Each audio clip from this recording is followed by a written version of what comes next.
parking lot was quiet except for the sound of cars pulling out one by one after a long day. The evening air was heavy, the sky painted orange by the sinking sun. And then, just as a black luxury sedan slowed near the building's entrance, a voice cut through the silence with a thunderous urgency that made everyone freeze. "Don't get in the car!" The shout came from a man in a faded janitor's uniform, his voice breaking with raw panic. Heads turned. People stared. The CEO of the company, a woman with sharp heels and a reputation for icy confidence, had her hand on the car door when she stopped mid-motion. Her heart skipped. For a second, she didn't know whether to be angry at the outburst or terrified by the desperate tone in his voice. This is where you, the viewer, lean in closer. Because what happened next changed not only her life, but the life of a man she never once noticed until this moment. If you've ever doubted that ordinary people can be heroes, you'll want to stay with me until the end. And if this story grips your heart even a little, make sure you hit that like button and subscribe, because stories like this remind us all how fragile and powerful life can be. The man who yelled was Daniel, a single father. His hands were rough from mopping floors, his back bent from years of labor, but his eyes were sharper than most. He wasn't just yelling at random. He saw something others missed. Daniel had just finished his shift and was walking his little girl, Emily, home from the daycare across the street. Emily was only 8, carrying a backpack far too big for her tiny frame. He had no time for luxury cars, no place in the polished world of executives, but his instincts as a father had been sharpened by years of protecting his daughter from everything. Poverty, danger, loneliness. And at that moment, those instincts screamed louder than anything else. The CEO, Rebecca Hayes, froze in her tracks, caught between pride and confusion. Daniel's voice had carried so much urgency that she hesitated instead of brushing him off. She pulled her hand away from the sleek black car door, and in the next second, she realized why. The driver, who wore a neat black cap and gloves, wasn't the chauffeur she knew. His eyes flicked nervously, his jaw clenched too tight, and when her gaze dropped to his hand, she saw the faint bulge of something metallic at his side.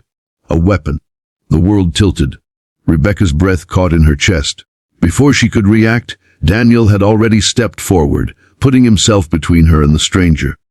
The supposed driver flinched under his stare, slammed the gear shift, and sped out of the lot so fast the tires screeched. No one said a word for several seconds. Rebecca's heart pounded so violently she thought it might crack her ribs. And then, only then, did she realize she had almost stepped into a trap. The lot buzzed with whispers. A CEO nearly kidnapped, a janitor saving her life. Rebecca turned to Daniel, her face pale, her lips trembling as she tried to find words. But Daniel wasn't looking for praise. He was crouched by his daughter, holding Emily close, whispering, "It's okay, baby. Daddy's here." That image hit Rebecca harder than the attempted abduction. A father in shabby clothes, standing like a wall between danger and the person he loved most. For the first time in years, Rebecca, who built her empire on strength and distance, felt something she hadn't felt in decades: humility. She asked him how he knew. Daniel shifted awkwardly, as though he wasn't used to being noticed by someone like her. "I just saw it. The way he looked at you. Too stiff, too tense. And the badge on his jacket. Wrong company. My brother drove cabs for years. You learn to spot when something's off." Rebecca nodded slowly, realizing her life had been saved not by wealth, not by power, but by a janitor's eyes and heart. That night, as the police swarmed the area, she sat in her office long after everyone left. The image of Daniel hugging his daughter replayed again and again in her mind. The next day, she called Daniel into her office. He looked out of place, shifting his weight nervously on the plush carpet, Emily waiting quietly outside with crayons in her lap. Rebecca asked about his life.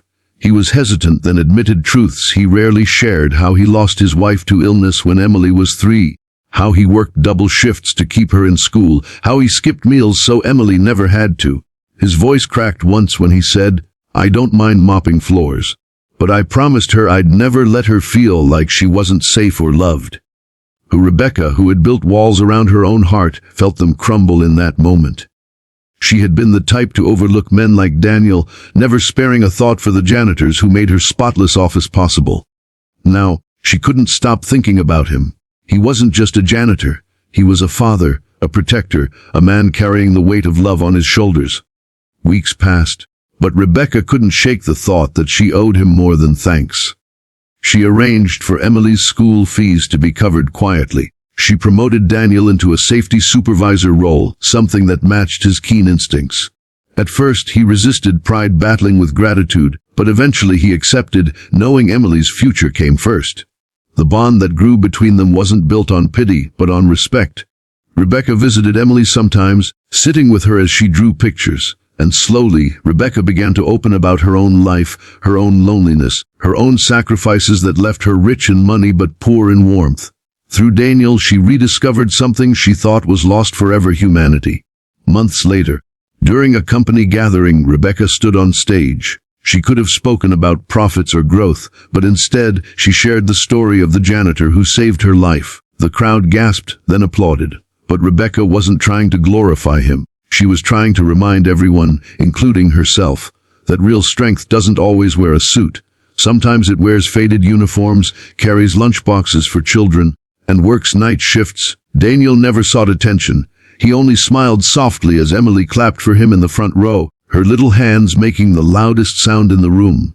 By the end of that night, Rebecca's words echoed long after the applause faded. Heroes don't always look like we expect. Sometimes they mop the floors beneath our feet, unnoticed, until the day they save us. And now, to you watching this, let this story be a reminder: never underestimate the quiet ones, the ones who go unseen.